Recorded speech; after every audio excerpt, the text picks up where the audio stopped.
James, and I'm here with the Oracle Outlook for the week starting May the 22nd, 2017. This week, I wanted to work with one of the newer decks in my collection, and so the deck that's going to be assisting me for this week's reading is the Illuminated Tarot. It is by Caitlin Keegan, and it is published by Clarkson Potter. So the interesting thing about this deck, while it is a tarot deck, it's titled Tarot, it actually has a playing card deck structure to it. So there are 53 cards in the deck. And so what Caitlin did, which I thought was very creative and very innovative, is that she took the 22 cards that make up the major arcana cards and she incorporated them or blended them in with some of the minor arcana cards. So I thought that was an interesting take on it, and I've been enjoying kind of discovering the nuances between the minor arcana and the major arcana when those cards show up. So again, we're going to be working with the Illuminated Tarot by Caitlin Keegan, published by Clarkson Potter. So I have the deck on hand, and I'm going to take a moment and shuffle it. And as I shuffle the cards, the first thing I want to say is that even though this card, or this deck rather, has a playing card deck structure to it, it is not playing card size. So if you're an Oracle card reader, this deck is more along the size of Hay House Oracle decks. So if you're familiar with the Angel card decks or Angel Tarot decks from Hay House, or any other type of Oracle card decks, because they're all pretty much the same size at Hay House. They're that size. So as a result of that, I can't do my Vegas shuffle or my rifle shuffle. So I shuffle in the way I do my Angel card decks. So again, the question that we're asking is the one I ask every week, and that is, what do we need to know for the week ahead? What information would be most helpful and beneficial to us? Alright. So now I'm going to go ahead and cut the cards. And because I would normally fan them out at this point, I'm going to just pull a card off of each one of the piles, because the fanning isn't as great yet with this deck. I'm still kind of breaking it in, so it doesn't fan so well for me. So I picked the cards, and just as I would read either tarot cards or playing cards, or in some cases both, I'm going to start with the card on the left because I tend to read the line left to right. So the first card opening things up for us is the Six of Cups. And so the Six of Cups is also the Lover's card. So we have a twofer here, so I'll read it with the lens of both. So Six of Hearts. Hearts is the suit that represents emotions, feelings, relationships. So that could be something that we're going to be looking at very closely this week. The 6 is a number of choices. So we're looking at what it is that we're choosing to commit to, and that would bring in the Lover's aspect of the card. So we're looking at commitments and choosing commitment. So it's about asking us, what are we going to be choosing to commit to? And that could be relationships, either of a very personal nature, going with the idea that the Lover's card can represent a significant personal relationship, or that just from a general standpoint, So there's that. The number 6 can also be about communication. So communication in our emotional relationships or our emotional interactions with people, the way we choose to relate to people this week is going to also be significant. And the thing about that is, it's about, like, if that's a case, that we may either have to choose or choose again ways that we communicate. Because that could be something that is going to be showing up as an experience for us this week. It's about the ways we choose to communicate. The 6 is also a number for me that represents responsibility and reward. So again, with our relationships, we're being asked to look at our relationships and our experiences within relationships from a place of responsibility. What am I responsible for in my relationships with other people? What's the energy that I'm bringing to that? Because the energy that we bring, how we show up in relationships, will play an important part in the relationship working or the relationship not working, right? So, I'm being reminded of it, that I'm hearing that song, like, It Takes Two. So in our relationships, in our exchanges with people, it takes two. It's not just one person, who's totally responsible for the energy of a relationship. It's both parties involved, or as many parties as in that relationship as, if there's more than two people involved, then everybody plays a part, and everybody has to accept responsibility for their contribution, right? So I'm seeing that. The other thing with the Six of Hearts, the Six of Hearts is a card that represents the past. So it could be about like looking at the past. It could be about the past, nostalgia, memories. So it could be saying to like maybe we're being asked to look at the past, and everything being about choice, with the Lover's aspect of the card being about choice, everything's a matter of choice. So it's about like if we're going to go down memory lane, if we're going to take a stroll down memory lane, we get to choose how we're going to view that experience, right? And so it could be also too that we're willing now in a space to take responsibility for maybe something that happened in the past that maybe we weren't able to take responsibility for, especially if it's going to help heal the situation, because Hearts is all about healing energy. So especially if we're going to be healing something from the past, it's about maybe being willing to take a look at our responsibility, or take responsibility as a way to help heal the past. So I'm seeing that. The other thing when it comes up to the idea about commitments, because I started off with commitments this week, it's about like something that we may have to make arrangements with, or arrangements about pertaining to a particular commitment.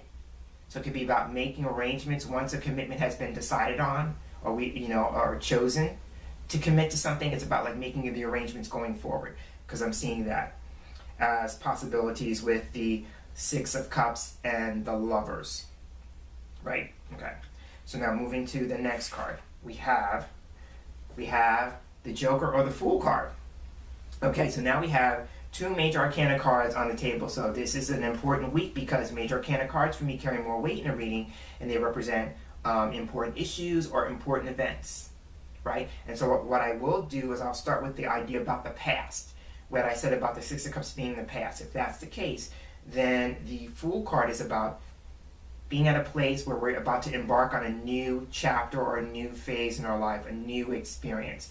So for me, if we're talking about healing the past, it could be healing the past so I can start again, so I can start over, so I can start fresh, because it represents like a fresh start or a clean slate, And so it's about like taking a look at what I was responsible for in the past so I can heal that. And so then I could fully embrace this new chapter, a new phase in my life. This card represents like starting over or starting fresh.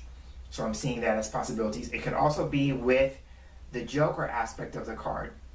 The Joker aspect could be about like, something unexpected, because I see the Joker as, the wild card. So it represents something unexpected, something that we didn't plan for. And so maybe even in the course of a commitment and making arrangements, there may be something that comes up that wasn't planned for, that comes up unexpectedly.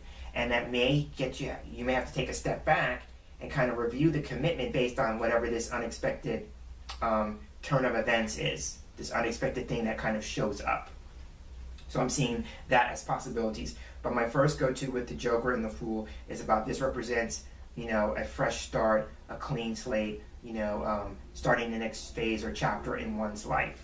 So I'm seeing that. It could also be the idea about, a new commitment. If we go with the idea like the Lover's card represents a commitment, and then the Fool card represents something new, and it's about a new commitment.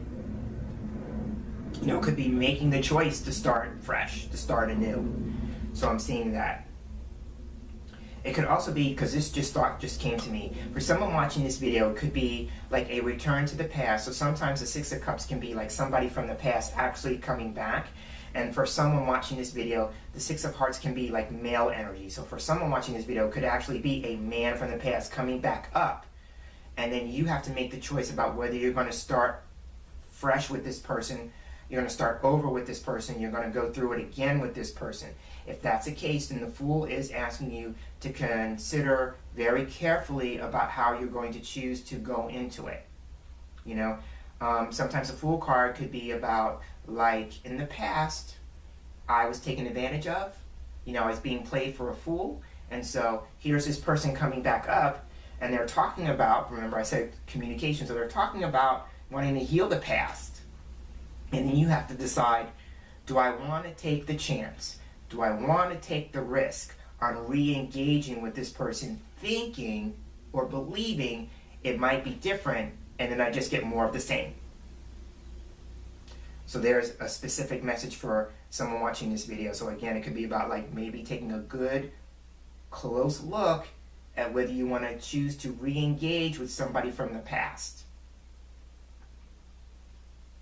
All right, so now moving on to the last card for the week. We have, so here we have the Four of Hearts. So it's very interesting that we have hearts bookending the reading. So again, it's reinforcing this idea about feelings, about relationships, about emotional energy, right? And again, about healing something. So now the Four of Hearts, we go with the idea like the number 4 represents a foundation. So whatever this new phase, this new start is that the Joker and the Fool is talking about, this is a time where we're going to be laying the foundation to build on at some point in the future, right? So there's that. And with that, if we're talking about relationships, if we're talking about laying an emotional foundation for a relationship, you know, we're laying in the groundwork, we're doing the work, then this card represents doing the work. It represents work, and it may be hard work, you know, and it represents, you know, again, going with the idea of responsibility. If we're talking about a commitment, maybe that is not about like a personal or intimate relationship per se, but it's about choosing a commitment. Then the 4 energy is about like the work that goes involved in that commitment. You know, so like there could be, you know, a sense of needing to structure things, to organize things, to pay attention to details as you're doing the work and whatever this commitment is as it unfolds. So there's that. I'm going to go more with the personal aspect of it, and it's about like doing the work in the relationship. And then you accept your responsibility. Once you accept responsibility for your part in the relationship, you do your work in the relationship. And then you hope that the other person is also making a similar commitment in doing his or her work in the relationship. Now, if we talk about the idea of somebody coming up from the past, you know, and wanting to re-engage and wanting to start fresh and start anew, you know, then this card here, again, is about evaluating something very closely or very carefully. Because this card carries with it the sense of, I've been discontent in the past, you know, and so this card is about like the idea here, or maybe wanting to approach it carefully and cautiously. Like, I don't want to just jump right in, you know, I don't want to be foolish, I don't want to be reckless, going back to the Fool energy, the Joker energy, and feeling like I'm making an unwise choice or decision, right? It says here, like, whatever the decision is that you decide about it, you want to reach a place with the Four of Hearts where you feel a sense of like, I'm comfortable with the decision that I've made, you know, and it could be saying from an emotional standpoint, I want to feel safe, I want to feel secure, I want to feel stable in this relationship going forward. Right? So there's that energy. So if we're talking about a significant commitment, a significant relationship, especially if it's a person who's come back into your life from the past, then you want to make choices and decisions that's going to allow you to feel emotionally safe, emotionally secure, emotionally comfortable. Right? And so it could be like, maybe the turn could be like, instead of putting the responsibility on the other person to make you feel those things, that you're now in a space where you're willing to take ownership and responsibility for your own sense of feeling secure, safe, and comfortable.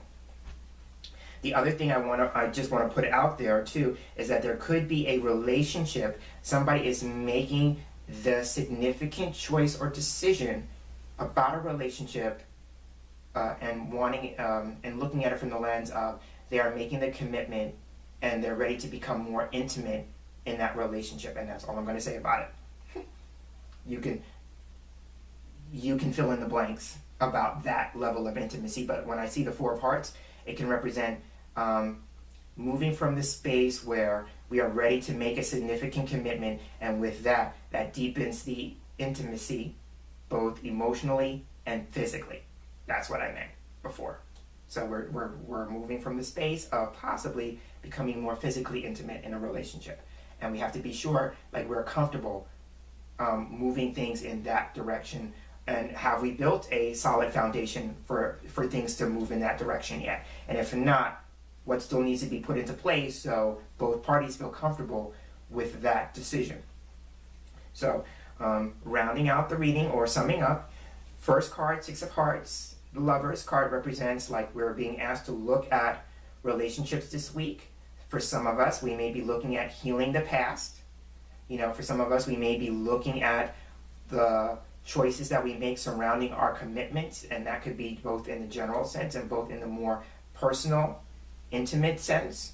You know, and with that, what arrangements do we need to make within those commitments? You know, are we willing to accept responsibility for our level of contribution in all our relationships and our relational experiences this week? And are we allowing people to assume responsibility for their part? That's also the thing that I'm seeing with the Six of Hearts and the Lovers. And so the other thing, as I'm moving on to the next card, this could also be the return from somebody who, return of somebody from our past, you know, and we're needing to make a choice about that person being in our lives again. And that brings me to the Fool card. The Fool card represents a new phase, a new chapter of our lives. It's about a fresh start, a clean slate, you know, that kind of thing. If we're talking about choices and decisions, it's about looking at the choices. And for some of us, we may need to kind of have a leap of faith, take a leap of faith in terms of a commitment. And for some of us, we may be wanting to be more cautious and, because we may be feeling like we don't want to be taken advantage of or being played for a fool. So it could be we're looking at choices and commitments from how much risk are you willing to take? Because I just saw like the idea of being risk aversive. You know, for some of us, some of us don't like to take a risk. Some of us don't like to be spontaneous. Some of us don't like to take chances. And so that's what the Fool and Joker energy is about. Like, are you willing to take a risk? Are you willing to take a chance? Why or why not? And whether you do or not, being comfortable that's going to the next card. No matter what choices and commitments that we make, at the end of the week, we want to make sure that we are comfortable with the choices that we've made. So on that note, I will round out and end this week's Oracle Outlook. I'm James Himm Mitchell, and as I close, I'd like to thank you for sharing the space here with me for this week's reading, and I look forward to sharing the same space with you again in our next video reading together. So until then, I'm hoping that you have a wonderful day, and I'm hoping that you have a tarot-tastic week. Take care.